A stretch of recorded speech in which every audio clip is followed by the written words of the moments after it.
Amici bellini, una buona notizia, non so se è una buona notizia, forse sì, perché non lo rischiamo. Anghissà parte dalla panchina. Poi dobbiamo aspettare Oliveira, che di solito invece è sempre titolare con l'Uruguay, però ci stiamo avvicinando al ritorno della Serie A e ne stavamo parlando nel gruppo Telegram. Insomma, è successo, sta girando un confronto tra l'anno scorso e quest'anno, quindi una chiacchierata la facciamo, cominciamola.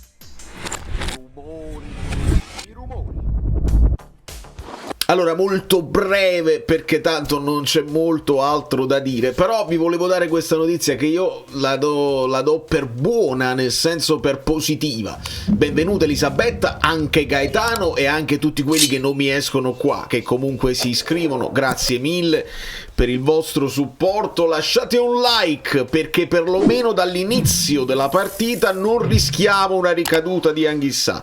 Poi la riflessione è da fare, ma cosa l'hanno portata a fare?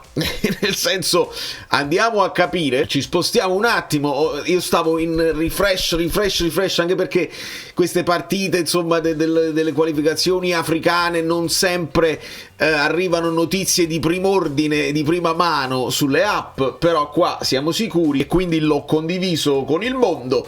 Onana, Ciacciua, eccetera eccetera, e non vediamo Anghissà, che vediamo qui in panchina, e quindi vuol dire, lo sapete che Anghissà è titolare inamovibile anche della sua nazionale, quindi la buona notizia è che non lo rischiano, la cattiva notizia è che se non gioca non sta ancora al meglio, quindi noi non sappiamo se nel momento in cui tornerà, e tornerà comunque con un po' di ritardo rispetto agli altri. Gli altri ci hanno fatto sapere che sono rientrati tutti, ci hanno fatto sapere anche di un problema muscolare per Nikita Contini, di cui si dice un gran bene. Dovete sempre tenere presente quelli nuovi, che io tengo una serie di intercalari, che quelli là vecchi capiscono di quello che sto parlando, a voi non, però capirete, non vi preoccupate. Insomma, resterà il dubbio e vado verso mentalmente a una conferma di Gilmour, penso io. Poi dipende se Gilmour torna anche lui affaticato dalle fatiche della nazionale, però io credo che non avrebbe tanto, anche se su Anghissà Conte ogni tanto lo mette dentro, anche che non era recuperato del tutto, e l'ha messo dentro, quindi si fida molto di Anghissà. Non lo so, ecco, me lo potete dire voi nei commenti. Secondo voi lo rischierà? Come tornerà? Si cambierà modulo? Perché il fatto del modulo purtroppo mi resta difficile ragionare sulla questione del modulo, e mi dispiace anche per cui mi hanno raccontato, insomma, che ci sono tifosi che seguono le mappe di calore e lo dicono nelle trasmissioni e li prendono anche in giro. Mi dispiace tanto per voi coraggiosissimi che andate contro il racconto mainstream, ma tant'è, se vedete una cosa non potete dire il contrario. Insomma, sì, la riflessione su Anghissà è questa, e l'altra riflessione è sullo stato di forma, e spicca la Roma, che ha fatto qualcosa che va veramente oltre l'immaginabile, e si parte da questo per arrivare a quest'altro, che è un paragone alla 29esima giornata di quello che si sta facendo in Serie A.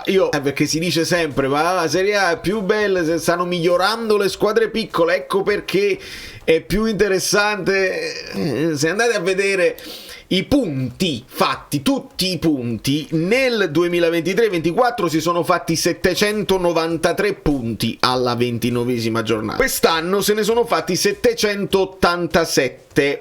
Un po' meno, vuol dire che ci sono più pareggi e la distribuzione dei punti è molto simile alla fine, tranne un Inter che non scappa rispetto all'anno scorso. Il Monza sta facendo malissimo, sì, come faceva malissimo la Salernitana l'anno scorso. Il Venezia più o meno come il Sassuolo.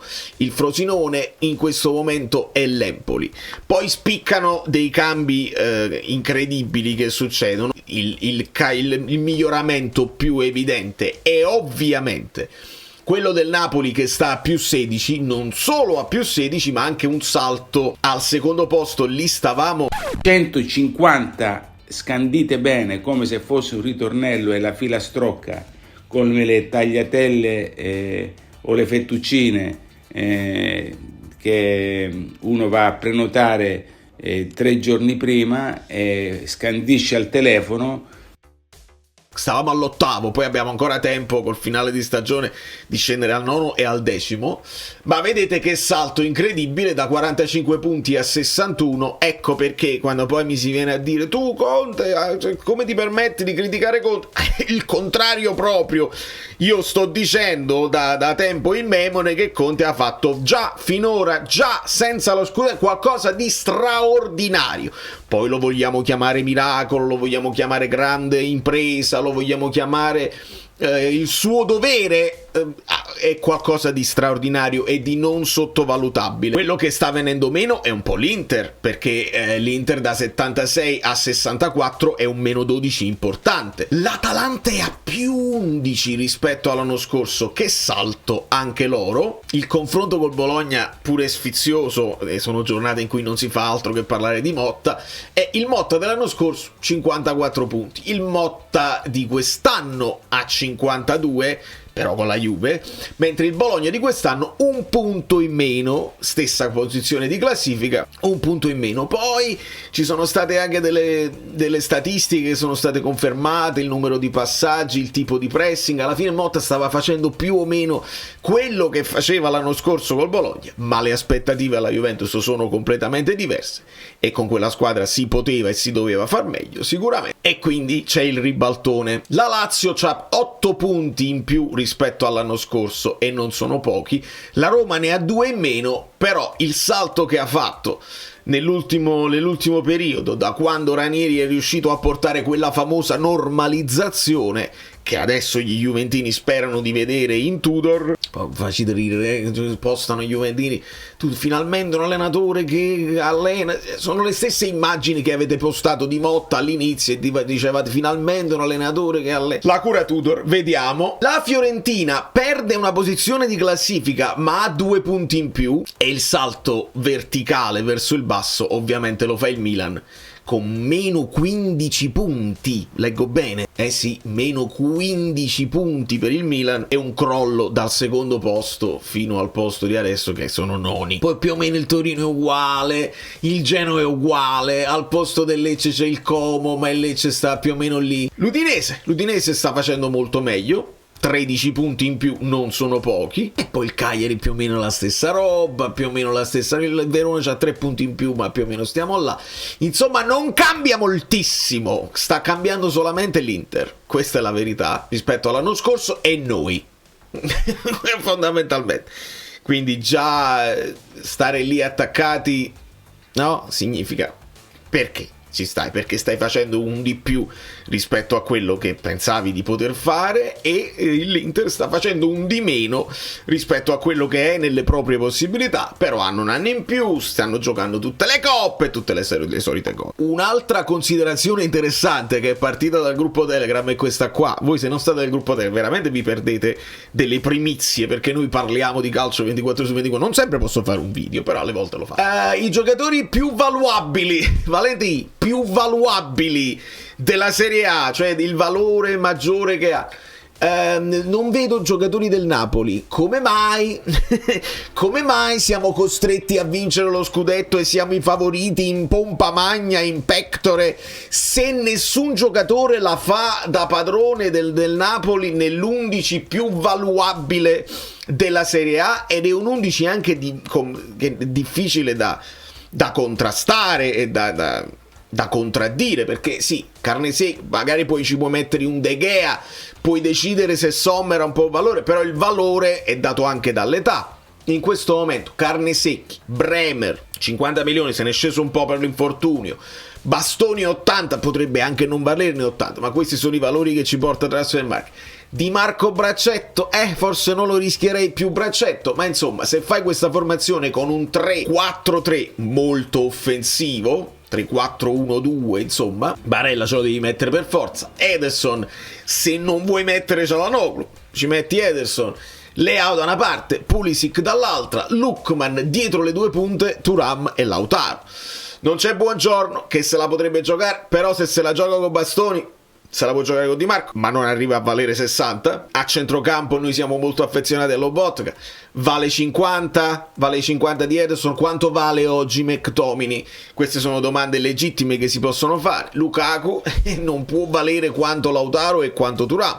Poi queste valutazioni sono opinabilissime, figuriamoci. Però la riflessione mia è questa, che se non c'è nemmeno un giocatore nella top 11 della Serie A, scusatemi, ma perché dovremmo essere noi i favoriti? Noi stiamo facendo quello che dovevamo fare per riprenderci e dobbiamo esultare, dobbiamo riprenderci da una situazione dove lo stato di forma non è ottimale, e lo voglio sottolineare. Quelli più in forma sono Roma e Bologna, cioè l'Udinese che sta facendo grandi cose, il Torino dopo il mercato con Elmas e Casadei si sono rimessi in piedi, l'Inter non molla, in qualche modo non molla, il Milan tiene questa cosa che non giocano benissimo però reagiscono di nervi, e mo vedremo col Milan che si fa. La Juventus bene o male sta lì, ma era inaccettabile uscire dalla Coppa Italia, uscire dalle coppe, non la potevano accettare più perché aveva perso, al di là della classifica, perché a un punto puoi farcela, al di là della classifica era un problema proprio di rapporti con i giocatori. Motta non aveva più in mano lo spogliatoio e si rischiava di buttare a mare tutto. L'Atalanta che ha più 11 rispetto all'anno scorso, comunque vedi qualche saltino lo ha fatto, ecco perché stiamo là appaiati tutte quante. Genoa, Como, il Napoli sta qua, la Fiorentina molti alti e bassi, il Verona, la Lazio sta facendo maluccio in questo momento dopo aver iniziato molto bene, e poi abbiamo le squadre che se la devono lottare, che se la devono svangare. Sta migliorando un po' il Parma con Chivu, la cura Chivu, il Venezia che sta strappando questi pareggi, poi Cagliari, Monza, Lecce, Empoli, occhio a quelle che potranno retrocedere. Insomma, non so di cosa sperare, se Anghissà entra vuol dire che è abile e arruolabile, o se sperare che si faccia tutta la partita in panchina in modo tale che torna con calma senza rischiare niente. Aspettiamo ovviamente Olivera un'ora in più, deve giocare con la Bolivia, anche partita esortante perché mi dicono per un fatto di altitudine. Non credo che ci sarà da ritrovarci oggi stasera, però voi lasciate il like e commentate se succedono delle cose, perché al massimo vi rispondo proprio così, scrivendoci, senza fare un altro video. Poi ne parliamo domani perché ci stiamo avvicinando e sento il campo, sento già la brina sul campo, perché va innaffiato il campo, la palla deve scorrere veloce. Da New York, Valerio Fluido è tutto, vi abbraccio e vi bacio e grazie per aver visto tutto il video.